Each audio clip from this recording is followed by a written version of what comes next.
ಯಾವುದೇ ಕ್ಷಣದಲ್ಲಿ ಮಾಜಿ ಸಚಿವ ಬೈರತಿ ಬಸವರಾಜು ಬಂಧನ ಆಗುವ ಸಾಧ್ಯತೆ. ಮಹಾರಾಷ್ಟ್ರದ ಪುಣೆಯಲ್ಲಿ ಬೈರತಿ ಬಸವರಾಜ್ ತಲೆಮರೆಸಿಕೊಂಡಿದ್ದಾರೆ. ಬೈರತಿ ಬಸವರಾಜ್ ಬಂಧನಕ್ಕೆ ಬಲೆ ಬೀಸಿದೆ ಸಿಐಡಿ ತಂಡ. ನಿರೀಕ್ಷಣಾ ಜಾಮೀನು ಅರ್ಜಿ ವಜಾ ಬೆನ್ನಲ್ಲೇ ಬೈರತಿ ಬಸವರಾಜು ಅವರನ್ನ ಬಂಧನಕ್ಕೆ ಕ್ಷಣಗಣನೆ ಎದುರಾಗಿದೆ. ಯಾವುದೇ ಕ್ಷಣದಲ್ಲಿ ಅವರನ್ನ ಬಂಧನಕ್ಕೆ ಒಳಪಡಿಸುವಂತಹ ಸಾಧ್ಯತೆ. ಈಗಾಗಲೇ ಸಿಐಡಿ ಅಧಿಕಾರಿಗಳಿಗೆ ಮಹಾರಾಷ್ಟ್ರದ ಪುಣೆಯಲ್ಲಿದ್ದಾರೆ ಅನ್ನುವಂತಹ ಮಾಹಿತಿ ಕೂಡ ಇದೆ. ಈ ಬಗ್ಗೆ ಮತ್ತಷ್ಟು ಮಾಹಿತಿ ಕೊಡ್ತಾರೆ ನಮ್ಮ ಪ್ರತಿನಿಧಿ ಉಮೇಶ್. ಈಗಾಗಲೇ ಸಿಐಡಿ ಅಧಿಕಾರಿಗಳಿಗೆ ಅವ್ರು ಎಲ್ಲಿದ್ದಾರೆ ಅನ್ನೋದು ಗೊತ್ತು, ಆದ್ರೆ ಎಕ್ಸಾಕ್ಟ್ ಲೊಕೇಶನ್ ಏನು ಅಂತ ಹುಡುಕ್ಬೇಕಷ್ಟೇ. ಇನ್ನೇನೋ ಕೆಲವೇ ಹೊತ್ತಲ್ಲಿ ಬಂಧನ ನಿರೀಕ್ಷೆ ಹೆಚ್ಚು ಅನ್ಬೋದಾ?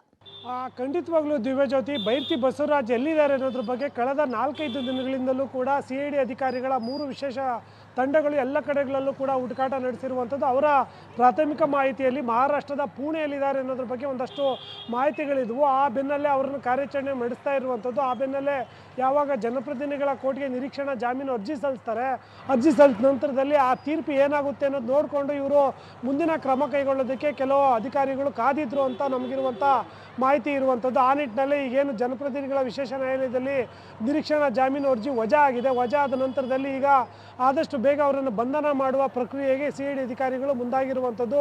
ಆ ನಿಟ್ಟಿನಲ್ಲಿ ಈಗೇನೋ 5-6 ದಿನಗಳಿಂದ ಅವ್ರನ್ನ ಟ್ರ್ಯಾಕ್ ಮಾಡ್ತಾ ಇದ್ದಾರೆ. ಆದಷ್ಟು ಬೇಗ ಅವರನ್ನು ಬಂಧನ ಮಾಡುವ ನಿಟ್ಟಿನಲ್ಲಿ ಅವ್ರು ಪುಣೆಯಲ್ಲೇ ಇದ್ದಾರಾ, ಪುಣೆಯಿಂದ ಬೇರೆ ಕಡೆ ಎಲ್ಲಾನು ಹೋಗಿದ್ದಾರೆ ಅನ್ನೋದ್ರ ಬಗ್ಗೆ ಕೂಡ ಅವ್ರನ್ನ ಅಧಿಕಾರಿಗಳು ಬೆನ್ನತ್ತಿದ್ರು. ಈಗ ಅವರು ಈ ಜಾಮೀನು ಅರ್ಜಿ ವಜಾ ಆಗಿರೋ ಹಿನ್ನೆಲೆಯಲ್ಲಿ ಅವ್ರನ್ನ ಬಂಧನ ಮಾಡಲೇಬೇಕಾಗಿರೋ ನಿಟ್ಟಿನಲ್ಲಿ ಆದಷ್ಟು ಬೇಗ ಬಂಧನ ಮಾಡ್ತಾರೆ. ಯಾವ ಕ್ಷಣದಲ್ಲೇ ಬೇಕಾದರೂ ಮಾಜಿ ಸಚಿವ ಬೈರತಿ ಬಸವರಾಜ್ ಬಂಧನ ಆಗುವಂಥದ್ದು. ದಿವ್ಯಜ್ಯೋತಿ, ಥ್ಯಾಂಕ್ ಯು ಉಮೇಶ್, ನಿಮ್ಮೆಲ್ಲ ಮಾಹಿತಿಗೆ.